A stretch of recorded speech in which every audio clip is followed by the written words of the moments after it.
Hello बच्चों, कैसे हो आप सब। आज हम कक्षा 6 का 14वां पाठ पढ़ने जा रहे हैं। पाठ क्रमांक 14 का नाम है वेनका की चिट्ठी। इस कहानी में दिए गए जो चित्र हैं उनको देखकर हमें पता चलता है कि यहाँ पे बाल मजदूरों से काम करवाया जाता है। तो यह पाठ एक बाल श्रमिक के जीवन पर आधारित है। इस पाठ में 9 वर्ष की एक उम्र का एक बालक है वेनका, जो अपनों से दूर रहता है। तो उसका मालिक रहता है जो पेशे से मोची रहता है, जो चप्पल जूते का काम करता है। वेनका के माता पिता नहीं हैं, तो और वह अपने प्यारे दादा कॉन्स्टेंटाइन से ही बातचीत करता है, वही उसके लिए सब कुछ है। तो वे एक 65 साल के वृद्ध हैं। उनका कद छोटा सा और शरीर दुबला पतला है। तो यहाँ पे आपने कभी चिट्ठी लिखी है, लेटर। तो जब भी हम लेटर लिखते हैं तो हम अपने दिल की बात लेटर के माध्यम से दूसरे तक पहुंचाते हैं। लेकिन जब हम फ़ोन करते हैं तो फ़ोन में आधी अधूरी बातें होती हैं। एक भावनात्मक कनेक्शन जो होता है हमारा, वो नहीं होता है। तो चिट्ठी में हम अपने दिल की बहुत सारी बातें सामने वाले को समझा सकते हैं। इसमें एक बालक रहता है जो 9 वर्ष की उम्र में अपनों से दूर रहकर मालिकों की यातना सहता है। उनकी पनिशमेंट जो मिलती है वो मालिक उनको उसको परेशान करते हैं। तो बालक जो है वो अपने दादाजी को पत्र लिखकर अपनी इच्छा व्यक्त करता है कि वह भी दूसरे बालकों की तरह, दूसरे बच्चों की तरह सामान्य जीवन यापन करना चाहता है। एक नॉर्मल जीवन, एक नॉर्मल लाइफ वो जीना चाहता है। तो पाठ शुरू करते हैं। क्रिसमस से पहली शाम थी। 9 वर्षीय बालक वेनका जुकोव दिन भर के काम के बाद भी बैठा इंतजार कर रहा था। तो यहाँ पे क्रिसमस से पहले की शाम थी, इवनिंग का टाइम था। तो 9 साल का एक बालक रहता है जिसका नाम रहता है वेनका जुकोव, जो दिन भर के काम के बाद भी बैठा हुआ इंतजार कर रहा था कि मालिक उसको क्या बोलता है।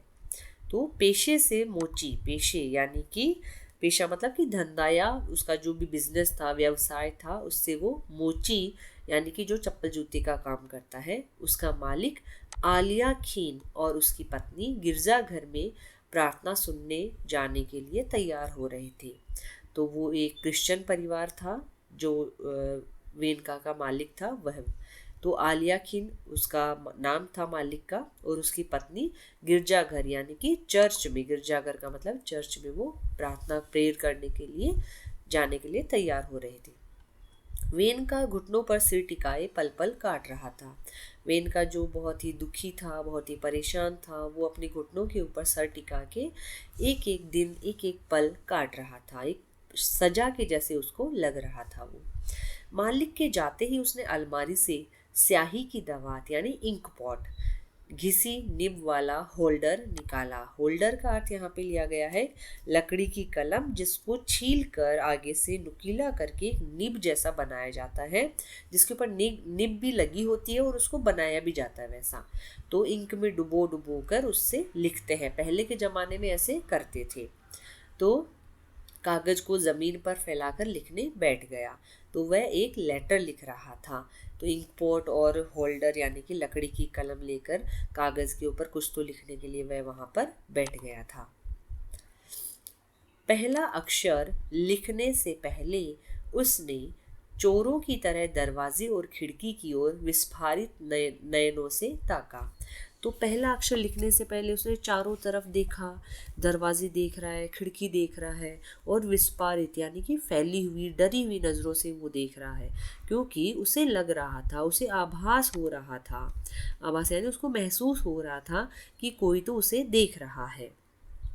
कोई नहीं है, उसने मन ही मन सोचा और लंबी सांस लेकर लिखने लगा।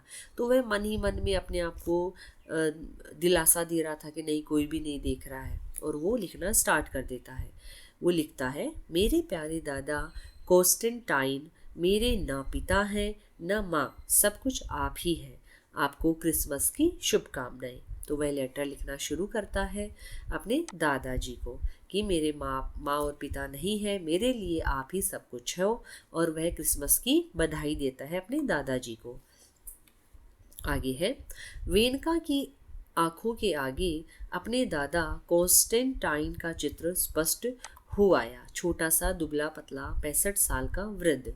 तो जब भी हम किसी को पत्र लिखते हैं तो हमारे दिमाग में उस आदमी का चित्र दिखाई देता है। तो उसको अपने दादाजी साफ साफ नज़र आ रहे थे, एक 65 यानी कि 65 एज के बूढ़े दुबले पतले एक व्यक्ति। भेड़ की खाल का लंबा कोट पहनकर परिश्रम और चुस्ती से कोठी की चौकीदारी करता कॉन्स्टेंटाइन। तो यहाँ पे भेड़ की खाल का यानी कि जो शीप होती है उसकी स्किन का एक लंबा कोट बनाया जाता है उससे। तो वो पहनकर परिश्रम यानी मेहनत से और चुस्ती से यानी कि फुर्ती के साथ में कोठी की चौकीदारी वो करते हैं। कौन? मेनका के दादाजी कॉन्स्टेंटाइन। अत्यंत मुस्तैदी से कार्य में निमग्न। मुस्तैदी का अर्थ यहाँ पे लिया गया है चुस्ती से, फुर्ती से, और निमग्न का अर्थ यहाँ पे लिया गया है डूबा हुआ। कर्मनिष्ठ का अर्थ है निष्ठा से काम करने वाला, और चौकन्ना का अर्थ यहाँ पे है सतर्क यानी अलर्ट। तो बहुत ही फुर्ती के साथ में, कार्य में, निमग्न यानी डूबा हुआ बिल्कुल, कर्मनिष्ठ यानी कि निष्ठा के साथ में अपना काम करने वाला, बात बात पर हंसता, लाठी ठोकता, चौकन्ना कॉन्स्टेंटाइन। तो बात बात पे वो हंसते रहते थे और लाठी बजाते हैं ना, आपने देखा होगा चौकीदार जो रात को पहरेदारी करते हैं तो लाठी को पीटते हुए बोलते हैं जागते रहो। उसी तरीके से मेनका के दादाजी भी लाठी ठोकते हुए और अलर्ट सतर्क होकर वहां पे पहरेदारी कर रहे थे। मेनका को लगा हो ना हो कोसों दूर बैठे उसके दादा इस समय चर्च के बाहर अपने बूढ़े साथियों से हंसी मजाक कर रहे होंगे। तो मेनका को नहीं पता था कि उसके दादा चौकीदारी करते हैं, तो वो तो यही सोच रहा था कोसों दूर यानी कि बहुत दूर वह अपने दादाजी के बारे में सोच रहा था कि अभी उसके दादाजी चर्च के बाहर अपने बूढ़े साथियों के साथ में हंसी मजाक कर रहे होंगे, वहाँ पे आराम से वो बैठे होंगे। उसने खिड़की से बाहर देखा। रात अंधेरी थी, फिर भी घरों के सफ़ेद छतें, चांदी से चमकते पेड़ और बर्फ की फुहारें उसे बहुत अच्छी लगी। तो उसने खिड़की से बाहर देखा, बाहर का नज़ारा देखकर वो बहुत ही खुश हुआ, उसको बहुत ही अच्छा लगा।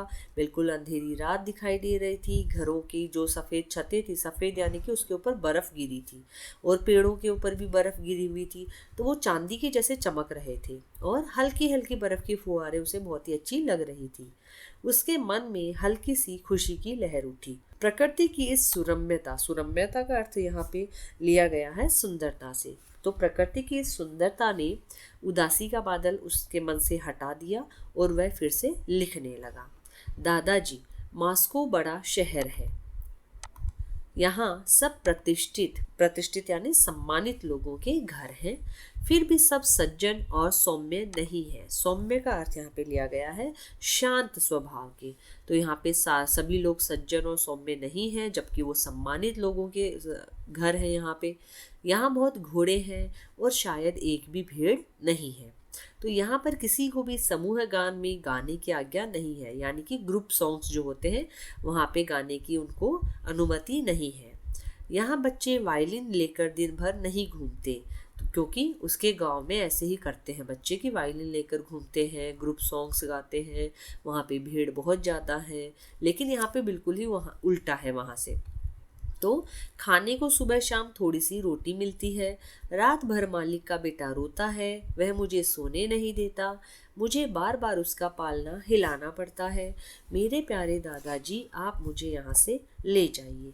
तो अब यहाँ पे एक छोटा सा बच्चा इस तरीके से लिख रहा है, तो बहुत ही दुख की बात है।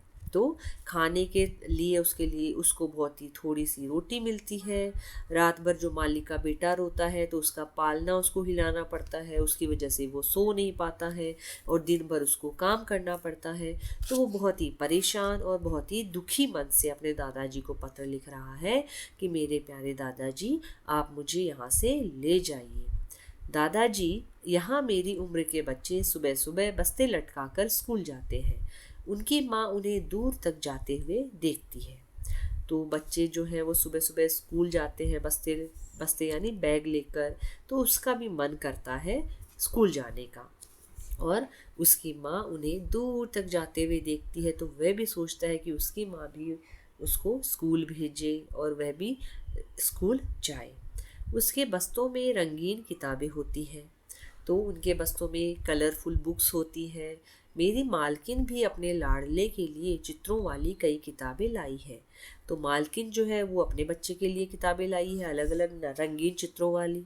तो आप जब मुझे ले जाएंगे तो मैं भी स्कूल जाऊंगा। अब यहाँ पे देखिए दूसरे एक बच्चे यानी कि वेनका का भी मन कर रहा है यह सब देखकर कि वह भी स्कूल जाए एक नॉर्मल बच्चों के जैसे। काश मेरी भी माँ होती जो मुझे स्कूल जाते हुए देखती, तो मेरा भी काया पलट हो जाता। काया पलट यानी उसका भारी परिवर्तन हो जाता उसके जीवन का, अगर वो स्कूल जाता और एक नॉर्मल लाइफ जीता तो उसको यहाँ पे काम नहीं करना पड़ता था। तो एक छोटा बच्चा इस प्रकार से तरस रहा है एक नॉर्मल जीवन जीने के लिए, एक सादा सिंपल जीवन जीने के लिए, तो बहुत ही दुखी ये एक कहानी है। वेनका की आंखों से टप टप आंसू गिरने लगे। उसने अपनी आंखें पोंछी, नाक साफ की और फिर लिखने लगा। तो ये सब लिखते हुए वेनका बहुत ही दुखी हो गया था। दादाजी, मेरे पास जूते नहीं है, बिना जूतों के मैं बर्फ पर नहीं चल सकता। अब देखिए यहाँ पे कि वो कितना गरीब दिखाया गया है, उसके पास कुछ भी नहीं है, खाने के लिए समय पे खाना नहीं मिलता है, उसके पास जूते नहीं है और वहाँ पे ऐसा मौसम है कि एनी टाइम बर्फ़ गिरती है। तो बिना जूतों के बर्फ़ पर तो वो बच्चा चल ही नहीं सकता है। कितने कोमल पैर होते हैं बच्चों के। तो मैं गांव आ जाना चाहता हूँ पर रास्ता नहीं पता, आप मुझे ले जाइए। तो ये एक पनिशमेंट के जैसे हो गई, सजा के जैसे हो गई कि वह गांव जाना चाहता है लेकिन रास्ता उसको पता नहीं है, जूते उसके पास में नहीं है, तो वो कैसे जाए, वो फंस गया है वहाँ पे। तो वह रिक्वेस्ट कर रहा है अपने दादाजी से कि आप मुझे यहाँ से ले जाइए, मैं आपकी सब बात मानूंगा, आपके लिए शोरबा, शोरबा यानी कि सूप टाइप बना दूंगा। मैं ईश्वर से प्रार्थना करूंगा कि मुझे गांव में ही काम मिल जाए ताकि मैं आपकी देखभाल कर सकूं। अब यहाँ पे एक छोटे से 9 साल के बच्चे को यह भी पता है कि उसके काम करने की ज़रूरत है, क्योंकि उसके दादाजी और उसके पास ढंग से खाने के लिए कुछ भी नहीं है। तो वह सोचता है, वह बोलता है पत्र में कि मैं चाहता हूँ कि उसी गांव में मुझे कोई तो काम मिल जाए ताकि मैं आपकी देखभाल कर सकूं। इतना छोटा बालक जो है वो भी अपने दादाजी के बारे में इतना सोच रहा है। तो क्या आप भी सोचते हो अपने दादाजी दादी मम्मी पापा के बारे में? अगर नहीं सोचते हो तो सोचना चाहिए, क्योंकि उन्होंने आपको जन्म दिया है। तो आप उनकी, अगर आप बड़े हो तो आप उनकी देखभाल कर सकते हो, उनको जिस चीज़ की ज़रूरत है वो उनको बैठे बैठे ला के दे सकते हो। तो प्यारे दादाजी, गांव में जब मालिक लोग क्रिसमस का पेड़ लगाएंगे तो एक सुनहरा अखरोट ले लेना और मेरे हरे बक्से में रख देना। तो वह बता रहा है कि दादाजी गांव में जो मालिक लोग हैं यानी जो बड़े लोग हैं वो क्रिसमस का पेड़ लगाएंगे क्रिसमस के ऊपर, तो उनसे एक सुनहरा अखरोट यानी गोल्डन कलर का अखरोट ले लेना और उसके वहाँ पे एक ग्रीन कलर का बॉक्स है उसमें वो रख देना। मालिक की बेटी ओल्गा मेरे लिए अखरोट अवश्य देगी। तो ओल्गा जो है वो वेनका की फ्रेंड है पहले की, बचपन की। तो वह बता रहा है कि मालिक की जो बेटी है ओल्गा वह मेरे लिए अखरोट अवश्य देगी, क्योंकि वो हर क्रिसमस पे उसको अखरोट देती थी। वेनका ने लंबी सांस ली। उसे याद आया वह अपने दादाजी के साथ क्रिसमस पेड़ लाने जंगल जाता था। चारों तरफ बर्फ होती थी। जब कभी वह बर्फ में लुढ़क जाता तो दादाजी ठहाका लगाकर हंसते और फिर लपक कर गोद में उठा लेते थे। तो वेनका ने इतना सब लिखते लिखते एक लंबी सांस ली और उसे याद आया कि उसके दादाजी जब क्रिसमस होता था तो क्रिसमस के पेड़ लाने के लिए जंगल में जाते थे। चारों तरफ बर्फ होती थी, तो बर्फ पे चलते चलते वो लुढ़क कर गिर जाता था। तो दादाजी उसके ऊपर बहुत जोर से हंसते थे और फिर उसको झट से गोद में उठा लेते थे। दादाजी क्रिसमस पेड़ काटते काटते मेनका को खूब हंसाते थे, अच्छी अच्छी बातें करते करते। सहसा यानी कि अचानक से एकाएक कोई खरगोश वहां से गुजरता तो वे चिल्लाते, मेनका पकड़ो इस छोटी दुम वाले शैतान को। मेनका दौड़ता, लुढ़कता और फिर दोनों की हंसी से जंगल गूंज उठता। तो यहाँ पे जब वो पेड़ काटते थे दादाजी, तो अचानक से वहाँ से एक खरगोश गुजरता, भागता हुआ दिखाई देता। तो वो वेनका को कहते थे, पकड़ो इस छोटे से दुम वाले शैतान को। तो वेनका उसको पकड़ने के लिए दौड़ता था, तो वहाँ बर्फ में ढंग से चला नहीं जाता है, तो वह लुढ़क कर गिर जाता था। तो दोनों के दोनों जोर जोर से हंसने लग जाते थे। यहाँ पे देखिए चित्र में भी दिखाई दे रहा है, वेनका खरगोश को पकड़ रहा है और वो दोनों हंस रहे हैं। दादाजी क्रिसमस पेड़ मालिक के घर तक लाते हैं। दादाजी जब क्रिसमस का पेड़ मालिक के घर लाते थे, तो वेनका के मित्र, मालिक की लड़की और दादाजी सब पेड़ सजाने में जुट जाते थे। क्रिसमस का पेड़ आपने देखा होगा कितना सुंदर सजाया जाता है। तो वेनका के जो फ्रेंड्स थे, मालिक की जो लड़की ओल्गा थी और दादाजी सब मिलकर पेड़ को सजाते थे। उन दिनों उसकी माँ जीवित थी, तो वेनका की माँ उस समय जिंदा थी। वह उसी घर में नौकरानी थी। मालिक की लड़की ओल्गा वेनका को खूब मिठाइयाँ खिलाती थी। उसी ने वेनका को पढ़ना लिखना सिखाया था। तो जब माँ न रही, तो दादाजी ने उसे मास्को आलियाखिन के पास भेज दिया। तो जब माँ कमाती थी तब वेनका काम नहीं करता था, लेकिन जब उसकी माँ नहीं रही तो दादाजी को भी काम की ज़रूरत पड़ने लग गई, उनका गुजारा नहीं होता था। इसलिए वेनका को उसने मास्को आलियाखिन नाम के आदमी के पास में काम करने के लिए भेज दिया था। एक बार फिर वेनका का जी भर आया और उसने लिखा, दादाजी ईश्वर के लिए मुझे ले जाओ, अब और नहीं लिखा जाता। मेरा हाथ दर्द कर रहा है, अब आपका इंतज़ार है, आपका पोता। अब दादाजी को पत्र लिखते लिखते वो इतना भावुक हो गया और इतना थक गया था, क्योंकि वो एक छोटा सा बच्चा था। तो उसने साफ साफ लिखा कि मेरा हाथ दर्द कर रहा है दादाजी, अब मैं आप और कुछ नहीं लिख सकता हूँ, आपका इंतज़ार कर रहा हूँ मैं, आप यहाँ से मेरे को ले जाओ, आपका पोता। वेनका ने कागज़ की 4 तहें लगाई, यानी उसको समेट दिया, उसे लिफाफे में डाला और ऊपर लिखा, गांव को मेरे दादा कॉन्स्टेंटाइन के पास। अब एड्रेस ऐसा लिखा है तो कैसे पहुंचेगा पत्र, लेकिन वो एक छोटा बच्चा है, उसको नहीं पता कि उसका एड्रेस क्या है, उसका पता क्या है और उस पत्र के ऊपर क्या लिखना है। वह बहुत खुश था। उसने पत्र को अपनी जेब में रखा और सड़क की ओर दौड़ा। कल ही मुर्गी की दुकान पर बैठे आदमी ने उसे बताया था कि लाल डिब्बे में डाली गई चिट्ठियां सही आदमी तक पहुंचा दी जाती है। तो जब वो कल बाहर गया था, तो बाहर एक मुर्गी की दुकान है, उसके ऊपर एक आदमी बैठा था, उससे उसने जानकारी इकट्ठी की कि भाई पत्र कैसे भेजा जाता है। तो उस आदमी ने बताया था कि एक लाल रंग का डिब्बा होता है, कि आपने देखा है वो लेटर बॉक्स, तो उस लेटर बॉक्स में चिट्ठियां अगर डाल दी जाए तो वो चिट्ठी सही व्यक्ति तक पहुंचा दी जाती है। तो वेनका ने चिट्ठी को चूमा और उसे धीरे से डाक के डिब्बे में डाल दिया। घर आकर वह गहरी नींद में सो गया। उसे सपना आया, चिमनी के पास खड़े उसके दादाजी अपनी उम्र के बूढ़ों को उसकी चिट्ठी पढ़कर सुना रहे हैं। तो यहाँ पे वह एकदम निश्चिंत होकर गहरी नींद में सो गया कि अब भाई उसके दादाजी उसको लेने आ जाएंगे। लेटर उसके दादाजी तक पहुँच गया होगा और उसको सपना आया कि उसके दादाजी अपने जो बूढ़े मित्र हैं उनको उसका लेटर पढ़ पढ़ कर सुना रहे हैं। तो ये है एक छोटे बच्चे की मन से लिखा हुआ एक पत्र। तो आगे हम बढ़ते हैं मौखिक और लिखित प्रश्नों की ओर। तो मौखिक का पहला प्रश्न है, आलियाखिन और उसकी पत्नी क्यों तैयार हो रहे थे। तो आलियाखिन और उसकी पत्नी गिरजाघर जाने के लिए तैयार हो रहे थे। ख है, वेनका ने कोसों दूर बैठे दादाजी के बारे में क्या सोचा। तो वेनका ने सोचा कि उसके दादा इस समय चर्च के बाहर अपने बूढ़े साथियों से हंसी मजाक कर रहे होंगे। ग है, वेनका ने अपनी उम्र के बच्चों के बारे में दादाजी को क्या लिखा। तो वेनका ने दादाजी को लिखा कि मास्को में उसकी उम्र के बच्चे सुबह सुबह बस्ते लटका कर स्कूल जाते हैं। उनकी माँ उन्हें दूर तक जाते हुए देखती है। उनके बस्तों में रंगीन किताबें होती है। घ है, गांव में दादाजी के साथ वेनका क्रिसमस कैसे मनाता था। वेनका और उसके दादाजी क्रिसमस पेड़ लाने जंगल जाते और रास्ते में खूब हंसी मजाक करते। इस पेड़ को घर पर वेनका के मित्र, मालिक की लड़की और दादाजी खूब सजाते थे। ड़ है, वेनका ने चिट्ठी को लाल डिब्बे में क्यों डाला।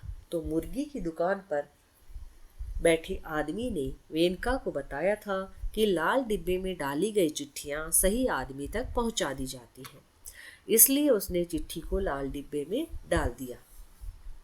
लिखित का पहला प्रश्न है, पहला अक्षर लिखने से पहले वेनका ने क्या किया?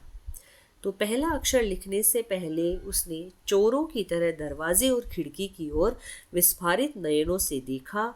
उसे आभास हो रहा था कि कोई उसे देख रहा है।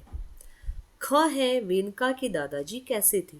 तो छोटा सा दुबला पतला 65 साल का वृद्ध, बात बात पर हंसने वाला और कर्मनिष्ठ वेनका के दादा की ऐसी छवि थी। ग है, खिड़की से बाहर का दृश्य कैसा था? उसका वेनका पर क्या प्रभाव पड़ा? तो अंधेरी रात, घरों की सफेद छतें, चांदी से चमकते पेड़ और बर्फ की फुहारें, खिड़की से बाहर का यह दृश्य देखकर वेनका के मन में हल्की सी खुशी की लहर उठी और वह फिर लिखने लगा। घ है, वेनका ने मास्को शहर के बारे में दादाजी को क्या लिखा? तो वेनका ने मास्को शहर के बारे में दादाजी को लिखा कि मास्को बड़ा शहर है, यहाँ प्रतिष्ठित लोगों के घर हैं, लेकिन वे सज्जन और सौम्य नहीं हैं। यहाँ घोड़े हैं लेकिन भीड़ नहीं है। यहाँ किसी को भी समूह गान में गाने की आज्ञा नहीं है। बच्चे वायलिन लेकर दिन भर नहीं घूमते हैं।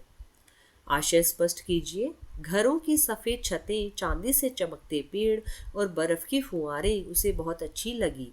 उसके मन में हल्की सी खुशी की लहर उठी।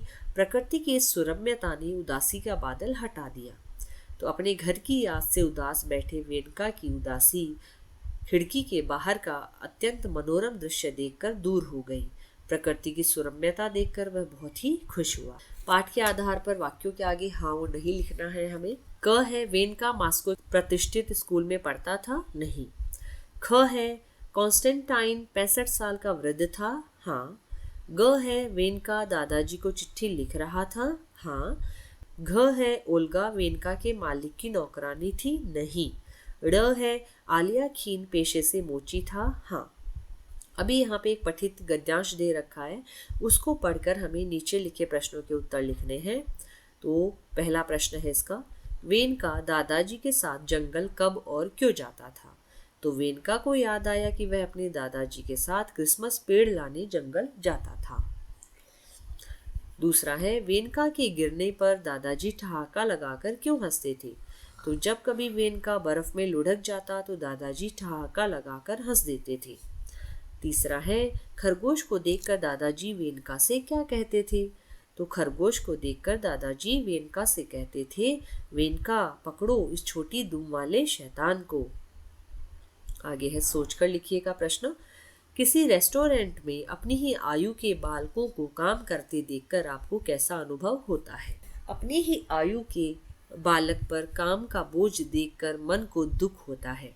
इनसे काम करने वाले मालिकों पर क्रोध आता है। जी में आता है ऐसे मालिकों की शिकायत कर दूं जो बाल श्रम कानून की अनदेखी करके इन मासूम बच्चों के भविष्य के साथ खिलवाड़ करते हैं। हमारी तरह इन्हें भी स्कूल में पढ़ने का अवसर तथा सुविधाएं मिलनी चाहिए ताकि इनका भविष्य सुधर सके। इसमें आप अपने शब्दों में भी उत्तर ऐड कर सकते हैं। पाठ के नीचे का व्याकरण, उसका पहला प्रश्न है विलोम शब्द लिखना।